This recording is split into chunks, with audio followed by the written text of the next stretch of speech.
இந்த நாட்களிலே கர்த்தர் நம்மை ஆசீர்வதிப்பது தான் அவருடைய விருப்பம். நீங்கள் நிறைய பேருடைய விண்ணப்பங்களை எல்லாம் நம்ம ஜெபம் பண்ணோம். கர்த்தர் ஆசீர்வதிக்கணும், நல்ல வீட்டை கொடுக்கணும், அதை கொடுக்கணும், இதை கொடுக்கணும்னு சொல்லிட்டு நம்ம ஜெபிக்கிறோம். கர்த்தர் நம்மை ஆசீர்வதிக்கிறதுக்கு தான் இந்த உலகத்தில் வைத்திருக்கிறார். நம்ம சுகமாய், நம்ம ஆசீர்வாதமாய், நம் செழிப்பாய் இருக்க வேண்டும் என்பது தான் இயேசுடைய விருப்பம்.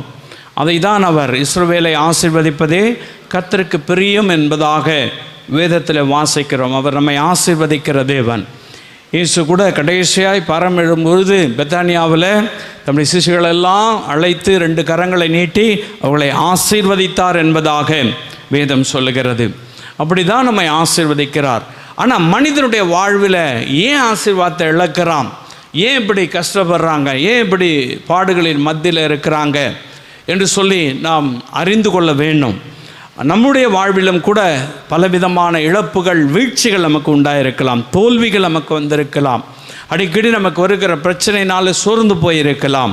பிரியமான அன்பு சகோதரனே, சகோதரியே, சவுல் என்று சொல்லுகிற ஒரு மனிதனை கர்த்தர் முதல் ராஜாவாக இஸ்ரவேல் தேசத்தின் மேலே வைத்தார். அவனை தான் கர்த்தர் சாமுவேல் தீர்க்கதரிசியை கொண்டு அபிஷேகம் பண்ணி அவனை தேசத்தின் மேலே ராஜாவாக இஸ்ரவேல் தேசத்தின் மேலே கர்த்தர் கொண்டு வந்து வைத்தார். ஆனால் அவனுடைய வாழ்வில் பார்த்தீங்கன்னு சொன்னாக்கா பயங்கரமான வீழ்ச்சி. அவனை தான் கர்த்தர் ஆசீர்வதித்து அந்த தேசத்தை நடத்தும்படியான ஒரு பெரிய அதிகாரத்தை கர்த்தர் கொடுத்தார், அவனை ஆசீர்வதித்தார். ஆனால் பார்த்தீங்கன்னா அவன் வாழ்வில் ஒரு பெரிய வீழ்ச்சி. அவனுடைய மரணம் என்பது மிக கொடூரமான மரணம். அவன் பாருங்கள், ஈட்டியை தரையில் குத்திட்டு என்னை குத்துன்னு சொல்கிறான். அவன் குத்துறதுக்கு முன் வரல, ஆனால் ஈட்டியை தரையில் குத்திட்டு அவனே அது மேலே விழுந்து அவன் செத்து போகிறான். அப்படிப்பட்ட ஒரு நிலைமை. கர்த்தரால் ஆசீர்வதிக்கப்பட்டவன் தானே. எவ்வளவோ ஜனங்கள் இஸ்ரவேல் தேசத்தில் இருந்தாங்க. அவனை மட்டும்தான் கர்த்தர் தெரிந்து கொண்டார், அவனை தான் ராஜாவாய் வைத்தார், அவனை தான் கர்த்தர் ஆசீர்வதித்தார். ஏன் அவனுக்கு அந்த நிலைமை, ஏன் அவனுக்கு அந்த வீழ்ச்சி? நம்முடைய வாழ்விலும் கூட கர்த்தர் நம்மை ஆசீர்வதிக்க விரும்புகிறார்.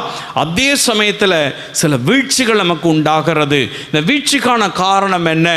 சவுலுடைய வாழ்வில் அவன் விழுந்து போவதற்கான காரணம் என்ன? நீங்கள் வேதத்தில் வாசித்து பார்க்கும் பொழுது நீங்கள் 1 சாமுவேலின் புத்தகம் 15ஆம் அதிகாரம் 11ஆம் வசனத்தை நாம் வாசிக்கலாம். 1 சாமுவேல் 15ஆம் அதிகாரம் 11வது வசனம் இப்படியாய் சொல்லப்பட்டிருக்கிறது. வாசிக்க கேட்கலாம். நான் சவுலை ராஜாவாக்கினது எனக்கு மனஸ்தாபமாய் இருக்கிறது. எனக்கு மனஸ்தாபம். கர்த்தர் சொல்றாரு, சவுலை ராஜாவாக்கினது எனக்கு மனஸ்தாபமாய் இருக்கிறது.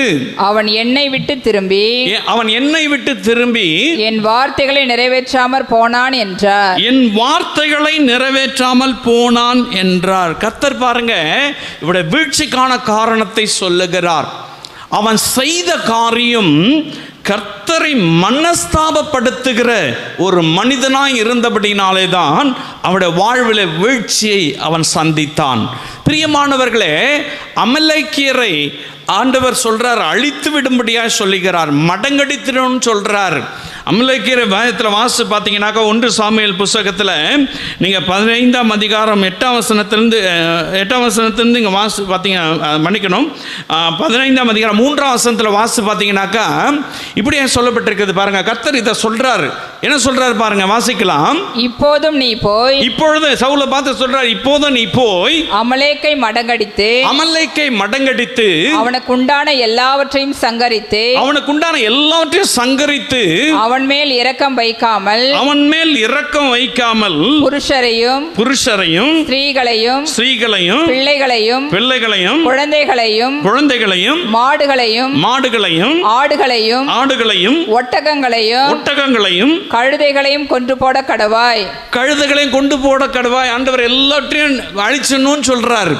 அதை உன் கையில் கொடுக்குற அமலேக்கியரை உன் கையில் கொடுக்குற, நீ போ, அவங்கள எல்லாரையும் நீ பிடிச்சி அழிச்சுன்னு சொல்கிறான். இவன் என்ன பண்ணுறானாக்கா, அந்த தேசத்தினுடைய ராஜாவை உயிரோடு கூட பிடிச்சிக்கிறான், அங்கே இருக்கிற எல்லாத்தையும் தூக்கிட்டு வந்துடுறான். பாருங்க, கர்த்தர் அதற்காக மனஸ்தாபப்பட்டார். அவருடைய வார்த்தையை கேட்காதனால மனஸ்தாபப்பட்டார். இன்றைக்கு நீங்கள் கூட ஒரு வேளை அபிஷேகம் பண்ணப்பட்டிருக்கலாம், ஜெபிக்கிறவங்களாக இருக்கலாம், வேதம் தெரிஞ்சவங்களாக இருக்கலாம், கர்த்தரால் அழைக்கப்பட்டவர்களாக இருக்கலாம், ராஜாவாக கர்த்தர் உங்களை வைத்திருக்கலாம், எல்லாவற்றையும் கொடுத்திருக்கலாம். கர்த்தரை மனஸ்தாபப்படுத்தும்படியாய் ஒரு மனிதன் துணிவாயன் என்று சொன்னால், கர்த்தருடைய வார்த்தையை கேட்காமல் ஒரு மனிதன் துணிகரமாய் தன்னுடைய விருப்பத்தை நிறைவேற்றுவான் என்று சொன்னால், அவனுடைய வாழ்விலே அவன் வீழ்ச்சியை சந்திப்பான், ஆசீர்வாதத்தை இழக்க செய்வான். இன்னைக்கு ஏன் நம்முடைய வாழ்விலே ஆசீர்வாதம் இல்லை, ஏன் நம்முடைய வாழ்விலே கஷ்டம் சொன்னா, அவர் மனஸ்தாபப்படுகிறார். ஆவியானவரை அநேக நேரங்களில் வருத்தப்படுத்துகிறோம், மனஸ்தாபப்படுத்துகிறோம். தேவ பிள்ளைகளுக்கு விரோதமாய் பேசி, தேவனுடைய மனுஷர்களுக்கு விரோதமாய் பேசி, தேவன் உண்டாக்கின மனுஷர்களை நாம் குற்றப்படுத்தி, அல்லது ஆண்டவர் நடத்துகிற விதத்தை ஒரு விதமாய் பேசி அவரை துக்கப்படுத்தும் பொழுது, மனஸ்தாபப்படுத்தும் பொழுது ஆசீர்வாதத்தை இழந்து போகிறோம்.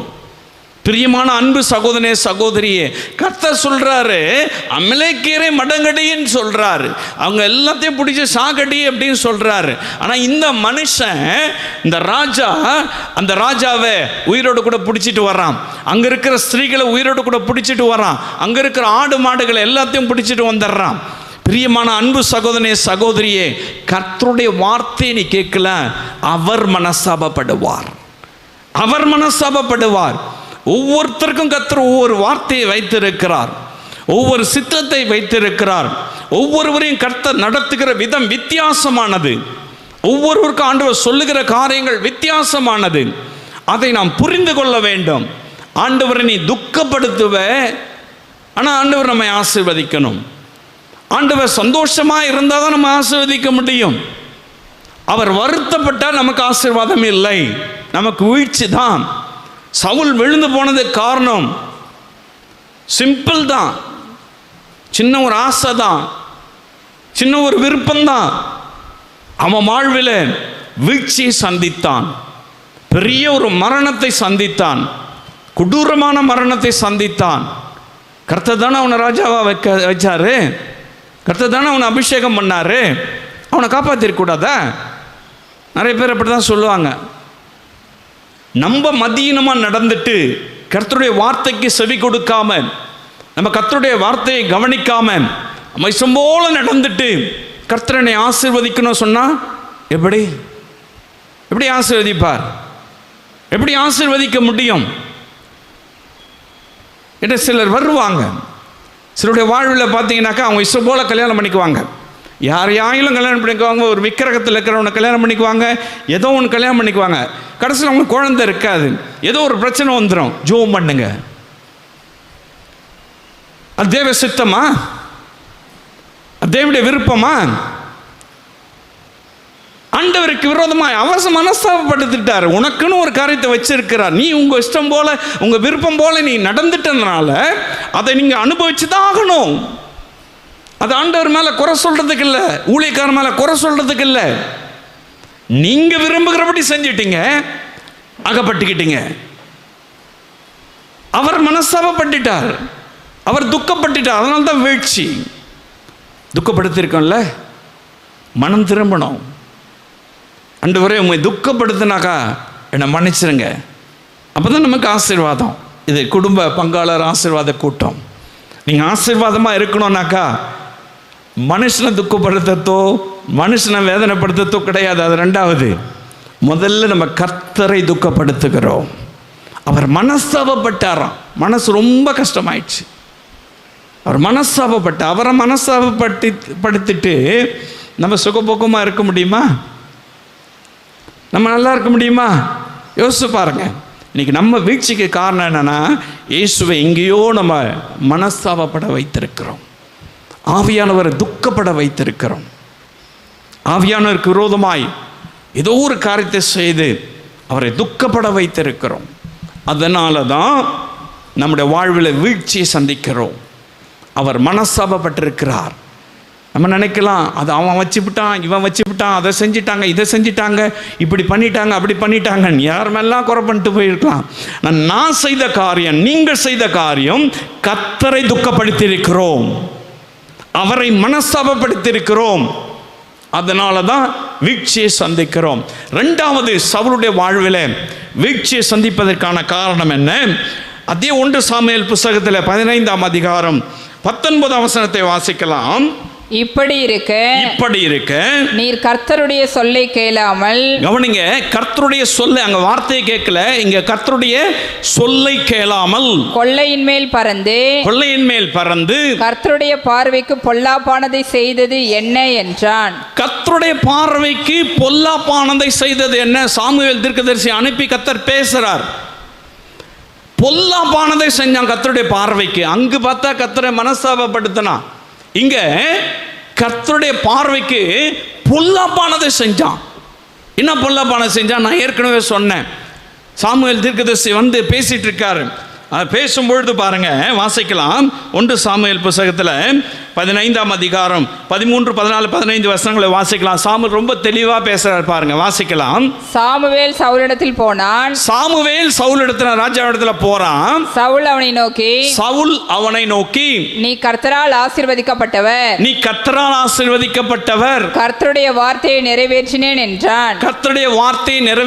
என்றான். அதற்கு சாமுவேல் ரொம்ப ஆசீர்வாதமாக சொல்றார். அதற்கு சாமுவேல் அப்படியானா என் காதுகளில் விழுகிற ஆடுகளின் சத்தமும், நீங்க பாருங்க, என் காதுகளில் விழுகிற ஆடுகள், எங்கேயோ செஞ்ச தப்பு தீர்க்கதரிசி காதுல விழுது. ஹல்லேலூயா. அப்படிதான் தேவ மனுஷன்.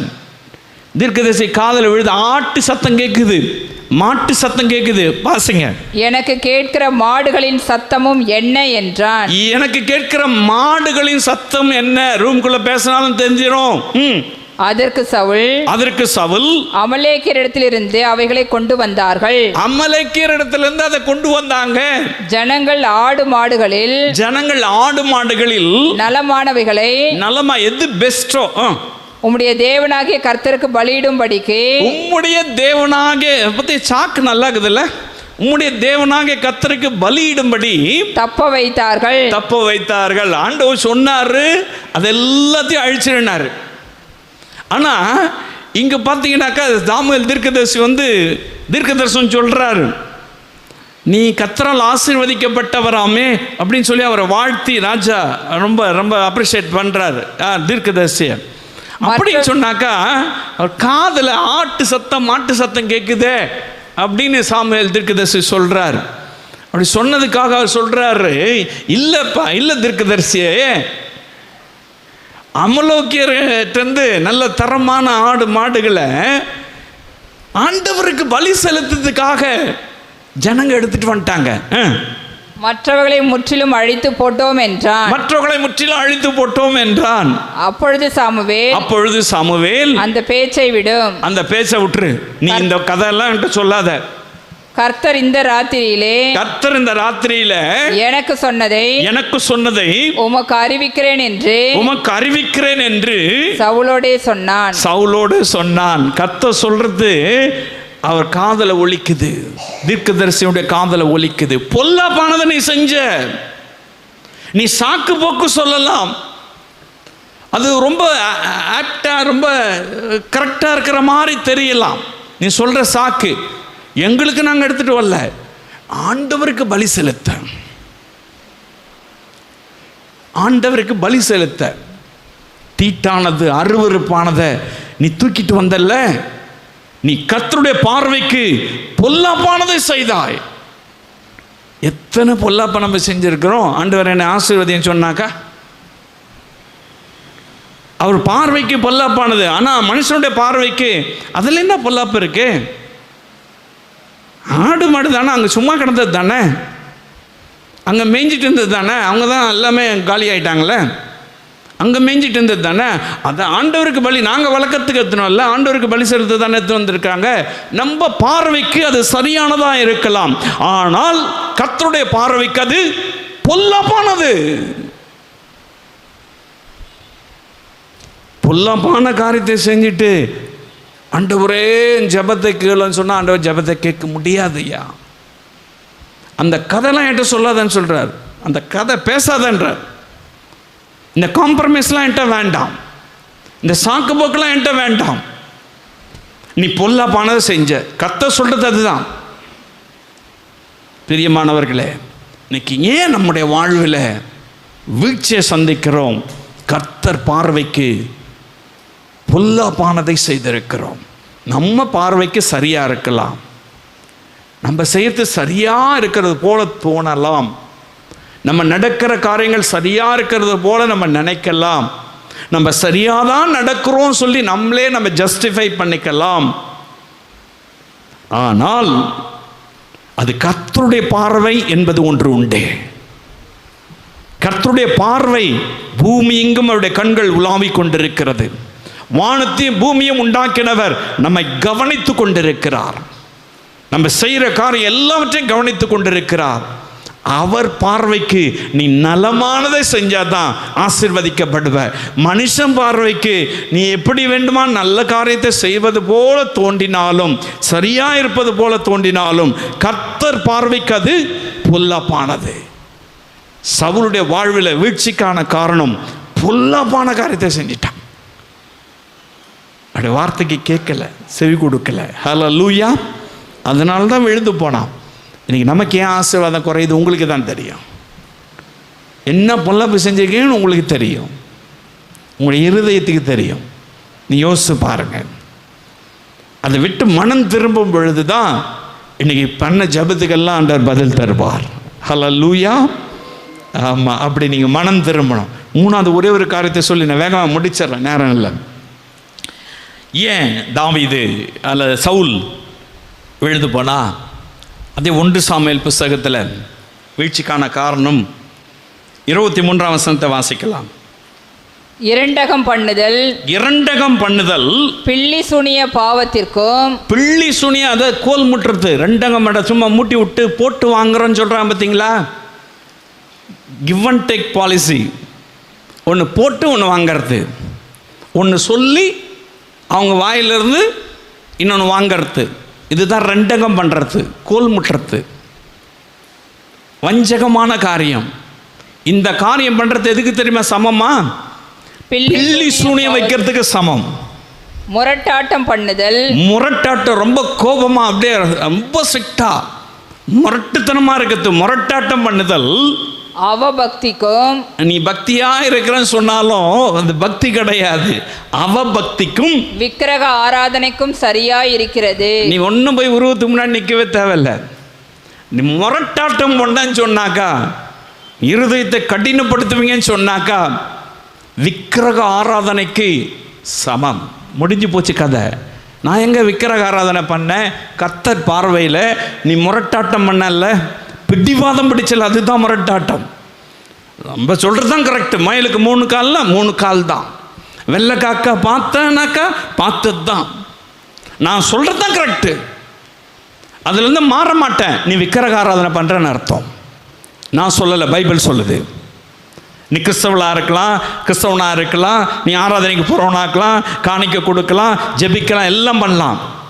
பட் இந்த குணமுடையவர்கள் விக்கிரக ஆராதனைக்கு சமமானவர்கள். இதுதான் பொல்லாப்பு. வாங்க ஆசைங்க. நீ கர்த்தருடைய வார்த்தையை புறக்கணித்தபடியினாலே, கர்த்தருடைய வார்த்தையை புறக்கணித்தபடியினாலே அவர் உம்மை ராஜாவாய்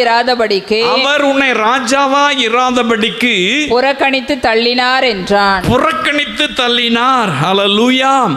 கர்த்தருடைய வார்த்தையை அவன் கேட்காததுனால கர்த்தர் என்ன பண்ணிட்டார்? அவனை புறக்கணிச்சிட்டார், நெக்லெக்ட் பண்ணிட்டார், ரிஜெக்ட் பண்ணிட்டார். நீ தேவையில்ல, புறக்கணிச்சிட்டார். அவனை கர்த்தர் தானே அபிஷேகம் பண்ணாரு, அவனை கர்த்தர் தானே ராஜாவா வச்சாரு. ஏன் அப்படி சொன்னா? கீழ்ப்படியிலங்க. அவன் பலிகளை பார்க்கலாம், கீழ் வசனங்களை வாச, கீழ்ப்படிதலே உத்தமம். கீழ்ப்படியில, ஆண்டவருடைய வார்த்தைக்கு கீழ்ப்படியில. ஆண்டவர் எப்படி கீழ்ப்படியாம போனான்னு சொல்லிட்டு வாசிக்கலாம். 1 சாமுவேல் அதே 15ஆம் அதிகாரம் 21, 22 வசனங்களை வாசிக்கலாம். ஜனங்களோ உம்முடைய தேவனாகிய கர்த்தருக்கு கில்காலிலே பலியிடுவதற்காக கொள்ளையிலே சாபத்தீடாகும் கொள்ளையிலே சாபத்தீடாகவும் ஆடு மாடுகளிலே பிரதானமானவர்களை பிடித்து கொண்டு வந்தார்கள் என்றான்.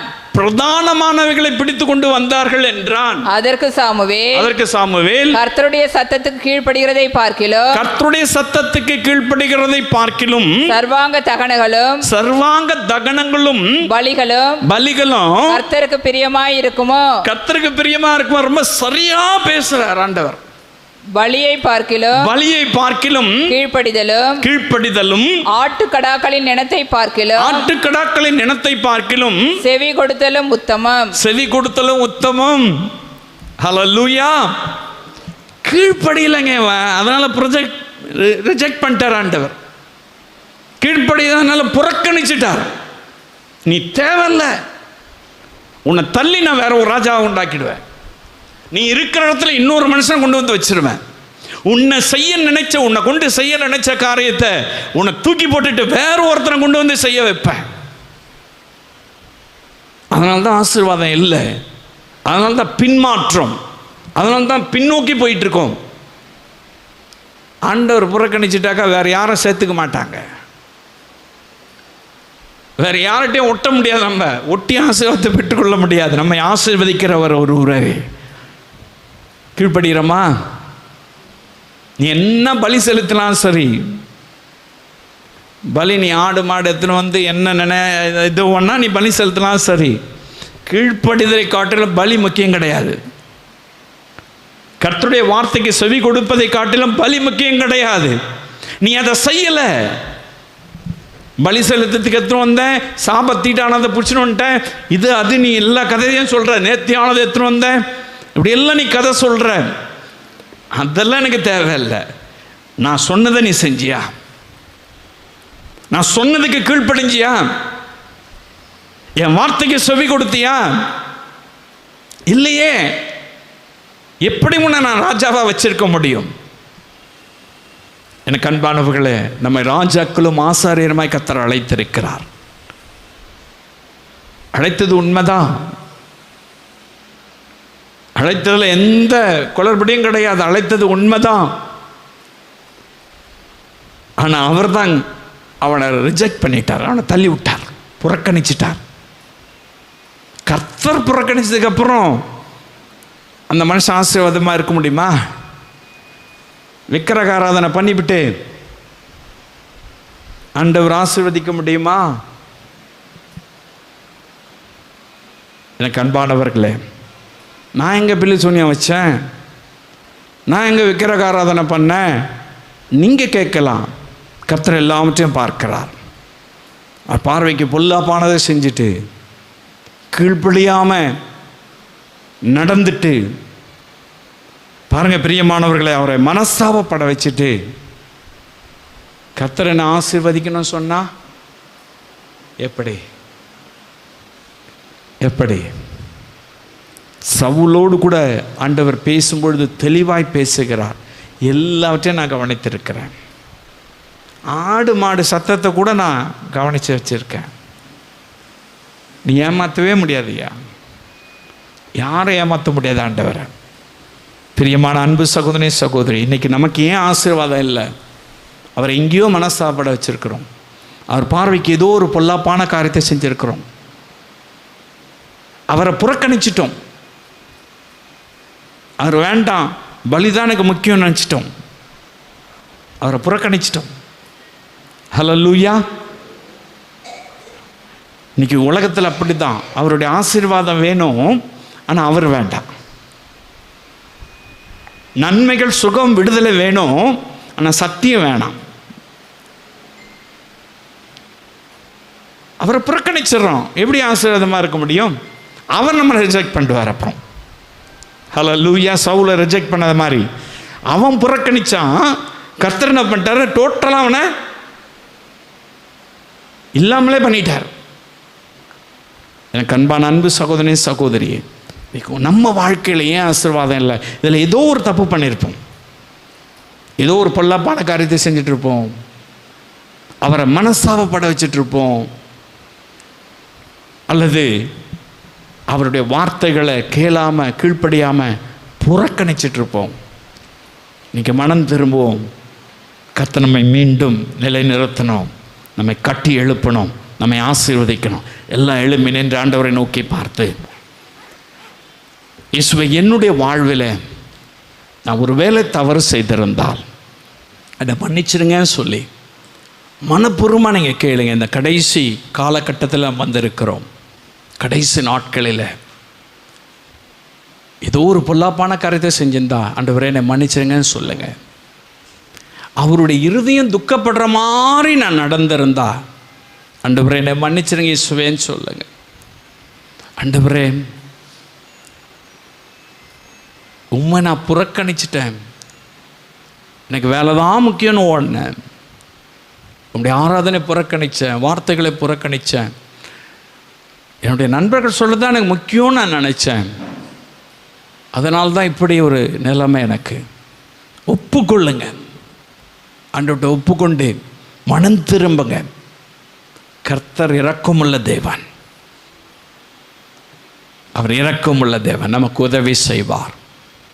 இந்த சோஷியல் மீடியாவில் மூலமாய் பார்க்கிற இந்த அன்பு சகோதர சகோதரிய வாழ்வில் ஆண்டவரே, உம்மை மனஸ்தாபப்படுத்தியிருந்தால் மன்னிங்கப்பா.